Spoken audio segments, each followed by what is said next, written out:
So this video is again in the continuation of the previous video ਜਿਹੜੀ CRA ਦੀ video ਮੈਂ ਪਹਿਲਾਂ ਬਣਾਈ ਸੀ। ਕੱਲ ਰੈਡ FM ਟੋਰਾਂਟੋ ਦੇ ਪੇਜ ਤੇ ਸੀਨੀਅਰ ਪੱਤਰਕਾਰ ਤੇ ਸੀਨੀਅਰ CPA ਦੀ ਇੱਕ ਇੰਟਰਵਿਊ ਜਾਂ discussion I C which I saw and ਮੇਰਾ ਸੀਗਾ ਕਿ ਉਹਦਾ ਇੱਕ ਕੀ ਹਾਈਲਾਈਟਸ ਜਾਂ ਜਿਹੜਾ ਨਿਚੋੜ ਹੈ ਉਹ ਮੈਂ ਤੁਹਾਡੇ ਸਾਰਿਆਂ ਨਾਲ ਸ਼ੇਅਰ ਕਰਾਂ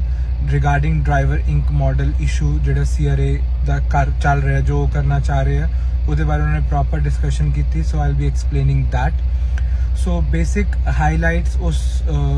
ਵੀਡੀਓ ਦੇ ਉਹਨਾਂ ਨੇ ਪ੍ਰੋਪਰ ਡਿਸਕਸ਼ਨ ਕੀਤੀ ਕਿ ਡਰਾਈਵਰ ਇੰਕ ਮਾਡਲ ਹੁੰਦਾ ਕੀ ਹੈ and how you qualify into that ਕੁਝ ਲੋਕਾਂ ਨੇ ਪ੍ਰੀਵੀਅਸ ਵੀਡੀਓ ਜਿਹੜੀ ਮੈਂ ਪਾਈ ਸੀ ਉਹਨਾਂ ਨੇ ਕਿਹਾ ਸੀ ਵੀ ਜਿਹੜੇ ਓਨਰ ਆਪਰੇਟਰਸ ਹੈ ਉਹ ਵੀ ਉਸੇ 'ਚ ਹੀ ਫਾਲ ਕਰਦੇ ਨੇ like they are also same driver in model ਜਾਂ ਜਿਹੜੇ ਪਰਸਨਲ ਸਪੋਰਟ ਬਿਜ਼ਨੈਸਿਸ ਦੇ ਵਿੱਚ ਕਵਰ ਕਰਦੇ ਨੇ ਲੇਕਿਨ ਉਹਨਾਂ ਨੇ ਮਨਾ ਕੀਤਾ ਉਹਨਾਂ ਨੇ 3-4 ਕ੍ਰਾਈਟੇਰੀਆਜ਼ ਦੱਸੇ ਜਿਹੜੇ ਮੈਂ ਦੱਸਦਾ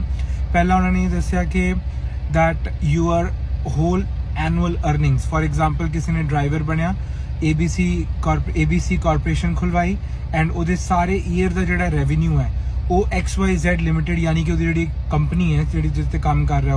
ਉਹਦੇ ਤੋਂ ਹੀ ਸਾਰਾ ਸਾਲ ਇੱਕੋ ਜਗ੍ਹਾ ਤੋਂ ਰੈਵਨਿਊ ਆ ਰਿਹਾ ਪਹਿਲਾ ਕ੍ਰਾਈਟੇਰੀਆ ਆ ਕਵਰ ਹੋ ਗਿਆ ਦੂਸਰਾ ਕ੍ਰਾਈਟੇਰੀਆ ਇਹ ਹੈ ਕਿ ਉਹਦੇ ਪਰਸਨਲ ਇਕਵਿਪਮੈਂਟਸ ਯੂਜ਼ ਹੋ ਰਹੇ ਨੇ ਜਾਂ ਨਹੀਂ ਜਿੱਦਾਂ ਕਿ ਆਪਣਾ ਟਰੱਕ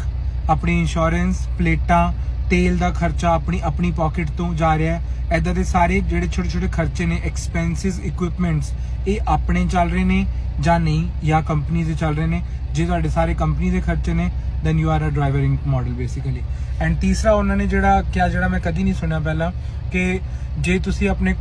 ਵਰਕ ਨੂੰ ਅਵੋਇਡ ਜਾਂ ਆਪਣੇ ਹਿਸਾਬ ਨਾਲ ਕਰ ਸਕਦੇ ਹੋ like you can say no to a work like ਜਿੱਦਾਂ ਉਹਨਾਂ ਨੇ ਐਗਜ਼ਾਮਪਲ ਦਿੱਤੀ ਕਿ ਜੇ ਤੁਸੀਂ ਆਪਣੇ ਕਿਸੇ ਕੰਮ ਨੂੰ ਸਵੇਰੇ ਉੱਠ ਕੇ ਕਾਲ ਆਂਦੀ ਕਿ ਤੁਸੀਂ ਇਹ ਕੰਮ ਤੇ ਇੱਥੇ ਜਾਣਾ so you can say no independently then you are independent contractor otherwise if you have to call them ask for a sick leave ask for a leave ask for a day off then you are again a driver inc model so ਇਹ ਤਿੰਨਾਂ ਚਾਰਾਂ ਚੀਜ਼ਾਂ ਨਾਲ ਤੁਸੀਂ driver ink ਹੋ ਜਾਓਗੇ ਸੋ ਜੋ ਉਹਨਾਂ ਨੇ ਦੱਸਿਆ ਜਿਹੜੇ ਉਹ CPA ਸੀਗੇ ਉਹਨਾਂ ਨੇ ਦੱਸਿਆ ਕਿ ਕੰਪਨੀਜ਼ ਨੂੰ ਲੈਟਰ ਇਸ਼ੂ ਹੋਏ ਨੇ since June from June since December तक के letters जाएंगे and they will interview those companies and ask them कि are you what model you are following or some like mistakenly knowingly or unknowingly like you are following into the driver inc model and they also mentioned that there will be no penalties they will correct you and they will ask you whether we can help in proper filing of the taxes of yours because ਤੁਸੀਂ ਗਲਤ model ਤੇ ਚੱਲ ਰਹੇ ਹੋ ਦੂਸਰਾ ਉਹਨਾਂ ਨੇ ਇਹ ਦੱਸਿਆ ਕਿ ਇਹਦਾ ਹੋਏਗਾ ਕੀ ਉਹਨਾਂ ਨੇ ਇਹ ਦੱਸਿਆ ਕਿ ਜੇ ਤੁਸੀਂ ਇਹਦੇ 'ਚ ਆਉਂਦੇ ਹੋ ਕਵਰ ਹੁੰਦੇ ਹੋ ਤਾਂ ਜਿੰਨੇ ਵੀ ਐਕਸਪੈਂਸਿਸ ਤੁਹਾਡੇ CA ਨੇ ਕਵਰ ਕਰਾਏ ਹੋਏ ਨੇ ਤੇਲ ਖਰਚਾ ਮੋਬਾਈਲ ਉਹ ਸਾਰੇ ਡਿਸਕੁਆਲੀਫਾਈ ਹੋ ਜਾਣਗੇ ਜੇ ਤੁਸੀਂ ਫੜੇ ਜਾਂਦੇ ਹੋ ਕਿਸੇ ਵੀ ਟਾਈਮ ਤੇ ਸਿਰਫ ਇੱਕ ਸੈਲਰੀ ਦਾ ਐਕਸਪੈਂਸ ਜਿਹੜਾ ਤੁਸੀਂ ਕਾਊਂਟ ਕਰਦੇ ਹੋ ਉਹ ਤੁਹਾਨੂੰ ਲਾਈਕ ਉਹ ਓਕੇ ਹੋਏਗਾ ਅਦਰਵਾਈਜ਼ ਸਾਰੇ ਜਿਹੜੇ ਐਕਸਪੈਂਸਿਸ ਅਸੀਂ ਪਾਉਂਦੇ ਆ ਉਹ ਸਾਰੇ ਖਤਮ ਨਿਲ ਕਰ ਦੇਣਗੇ ਉਹ so you if you have earned 1 lakh gross in a year and ਤੁਸੀਂ 70,000 ਐਕਸਪੈਂਸ ਪਾਏ ਸੀ ਜਿਹੜਾ ਉਹਨਾਂ ਨੇ ਦੱਸਿਆ ਕਿ ਇਹਦਾ ਹੋਏਗਾ ਕਿ ਤੁਹਾਨੂੰ ਜਿਹੜਾ ਟੈਕਸ ਹੈ ਉਹ 26% ਪੇ ਕਰਨਾ ਪਏਗਾ ਐਂਡ ਈਵਨ ਮੋਰ ਜੋ ਉਹਨਾਂ CPA ਨੇ ਦੱਸਿਆ ਕਿ ਜਿਹੜਾ PSB ਹੁੰਦੇ ਨੇ ਉਹਨਾਂ ਦੀ ਜਿਹੜੀ ਟੈਕਸੇਸ਼ਨ ਹੁੰਦੀ ਹੈ 26 ਤੋਂ ਵੀ ਮੋਰ ਹੁੰਦੀ ਹੈ ਬਟ ਐਟਲੀਸਟ 20 ਹੁਣ ਜਿੱਦਾਂ ਅਸੀਂ ਕੀ ਕਰਦੇ ਅਸੀਂ ਕਹਿੰਦੇ 12% ਪੇ ਕਰਦੇ ਆ ਵੀ 1 ਲੱਖ ਕਮਾਇਆ ਉਹ ਚੋਂ 20,000 ਦੀ ਜਾਂ 30,000 ਦੀ ਸੈਲਰੀ ਕੱਢ ਲਈ ਉਸ 30,000 ਦਾ ਸਿਰਫ 12% ਅਸੀਂ ਪੇ ਕਰਦੇ ਆ ਲੇਕਿਨ if we caught or if it's over then ਸਾਨੂੰ 1 ਲੱਖ ਗ੍ਰੋਸ ਦਾ ਸਿੱਧਾ 26% ਔਰ ਈਵਨ ਮੋਰ ਸਾਨੂੰ ਐਜ਼ ਅ ਟੈਕਸ ਪੇ ਕਰਨਾ ਪਏਗਾ ਐਂਡ ਉਸ ਤੋਂ ਬਾਅਦ ਉਹਨੇ ਡਿਸਕਸ਼ਨ ਇਹ ਸੀਗੀ ਕਿ what we are losing and how this this is not good for us in the long term which we all have questions about ਕਿ ਸਾਨੂੰ ਤਾਂ ਨਹੀਂ ਲੱਗੇਗਾ ਬਟ ਉਹਨਾਂ ਦੇ ਹਿਸਾਬ ਨਾਲ ਕਿ ਅਸੀਂ ਸਿਰਫ short term benefits ਦੇਖ ਰਹੇ ਹਾਂ ਅਸੀਂ long term ਨਹੀਂ ਦੇਖਦੇ ਇਸ ਪੋਜੀਸ਼ਨ ਨੂੰ what we are losing vacation pay or vacations RRSP matching ਜਿਹੜੀ contribution ਹੁੰਦੀ ਹੈ severance pay EIs if we get our job loss we will not be able to file EIs and ਹੋਰ ਵੀ ਸਾਰੇ ਜਿਹੜੇ EMPLOYEES ਦੇ benefits ਸਭ ਤੋਂ important ਜਿਹੜੇ ਸਾਰੇ benefits ਹੁੰਦੇ ਨੇ health ਦੇ drugs and everything ਉਹ ਸਾਰੇ ਅਸੀਂ lose ਕਰ ਰਹੇ ਹਾਂ ਸੋ ਉਹਨਾਂ ਦਾ ਖਿਆਲ ਹੈ ਕਿ ਇਹ long term ਵਿੱਚ ਸਾਡੀ ਜੇ equal ਕਰੀ ਜਾਏ ਤੇ equal ਹੀ ਹੋ ਜਾਂਦਾ ਹੈ but nobody thinks about that and ਅਸੀਂ ਸਾਰੇ short term ਹੀ ਸੋਚਦੇ ਹਾਂ ਸੋ ਇਹ ਸਾਰੀ ਮੇਨ ਚੀਜ਼ਾਂ ਸੀਗੀਆਂ ਫॉरवर्ड डिटेल ਜਿਹੜੀ डिस्कशन ਦਾ ਇੱਕ ਪਹਿਲੂ ਇਹ ਵੀ ਸੀਗਾ ਕਿ why companies are doing, why companies are also interested in paying them on subcontracting, like ਜਿਹੜੀ ਆਪਣੀਆਂ ਕੰਪਨੀਆਂ ਨੇ ਉਹ ਕਿਉਂ ਪ੍ਰੈਫਰ ਕਰਦੀਆਂ ਨੇ EMPLOYEES ਹਾਇਰ ਕਰਨ ਦੀ ਬਜਾਏ ਸਬ ਕੰਟਰੈਕਟਿੰਗ ਕਰਨ ਦੇ ਲਈ, ਬਿਕਾਜ਼ ਉਹਨਾਂ ਦੇ ਵੀ ਖਰਚੇ ਘਟ ਜਾਂਦੇ ਨੇ। 18% of the cost is added to the employees expense ਜੇ ਉਹ EMPLOYEE ਐਜ਼ ਅ ਹਾਇਰ ਕਰਨ, ਬਿਕਾਜ਼ ਉਹਨਾਂ ਨੂੰ RRSP ਦੇਣੀਆਂ ਪੈਂਦੀਆਂ ਨੇ, ਸਾਰੀ ਫਾਈਲਿੰਗਸ ਕਰਨੀਆਂ ਪੈਂਦੀਆਂ ਨੇ, EI ਲਈ ਵੀ ਪੈਸਾ ਦੇਣਾ ਪੈਂਦਾ ਹੈ। ਤੇ ਉਹ ਸਾਰੇ ਖਰਚਿਆਂ ਨੂੰ ਘਟਾਉਣ ਦੇ ਲਈ ਅੱਜ ਵੀ ਜਿਹੜੀਆਂ ਛੋਟੀਆਂ ਕੰਪਨੀਆਂ ਨੇ ਜਾਂ ਜਿਹੜੀਆਂ ਦੇਸੀ ਕੰਪਨੀਆਂ ਉਹ ਇਦਾਂ ਕਰਦੇ ਨੇ, ਲੇਕਿਨ ਉਹਨਾਂ ਨੇ ਕਿਹਾ ਕਿ ਜਿਹੜੀ ਵੱਡੀ ਕੰਪਨੀਆਂ ਹੈ ਉਹ ਇਸ ਚੀਜ਼ ਤੋਂ ਕਾਫੀ ਜ਼ਿਆਦਾ ਸਖਤ ਨੇ ਕਿ ਇਦਾਂ ਨਹੀਂ ਹੋਣਾ ਚਾਹੀਦਾ, because they pay on payroll, nobody wants to go there. ਜਿੰਨੀਆਂ ਵੀ ਗੋਰਿਆਂ ਦੀ ਕੰਪਨੀਆਂ ਅਸੀਂ ਉੱਥੇ ਜਾਣਾ ਨਹੀਂ ਚਾਹੁੰਦੇ, ਬਿਕਾਜ਼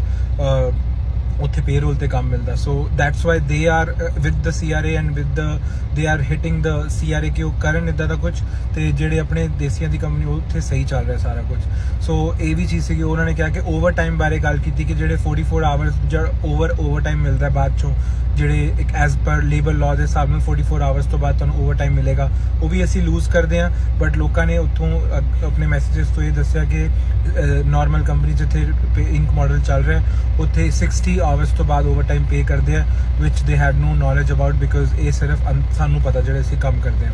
ਸੋ ਇੱਦਾਂ ਦੀ ਡਿਸਕਸ਼ਨ ਸੀਗੀਆਂ ਐਂਡ ਉਹਨਾਂ ਨੇ ਦੱਸਿਆ ਵੀ ਮਤਲਬ ਕੰਪਨੀਆਂ ਵੀ ਅੱਜ ਕੱਲ੍ਹ ਉੱਧਰਲੇ ਪਾਸੇ ਹੋ ਗਈਆਂ ਕਿ ਅਸੀਂ ਡਰਾਈਵਰ ਇੰਕ ਮਾਡਲ ਹੀ ਫੋਲੋ ਕਰ ਲਈਏ, because it's easy and cheaper for them, ਉਹਨਾਂ ਨੂੰ ਕੋਈ ਹੈਡੇਕ ਨਹੀਂ ਹੈਗੀ।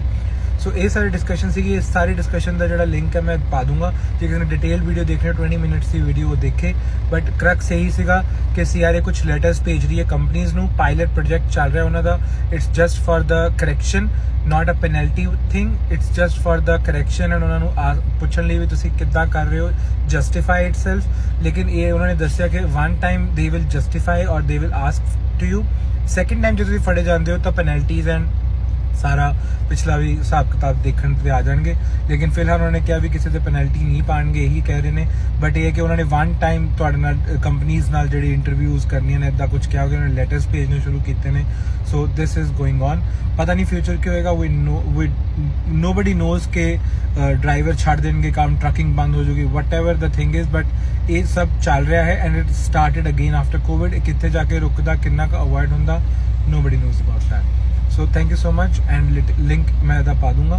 देख लेना। लेकिन ये कि एक अपडेट आई थी, so I thought to make a video about that, because तुसी पुरानी वीडियो में बहुत ज़्यादा लाइक किया, बहुत ज़्यादा कमेंट्स आए, काफ़ी लोगों ने अच्छा बुरा जो भी किया। बट मैं तो सिर्फ यही है कि जस्ट नॉलेज शेयर या जो मैनू समझ आया मैं अगे वो शेयर कर रहा। Thank you so much, have a nice day.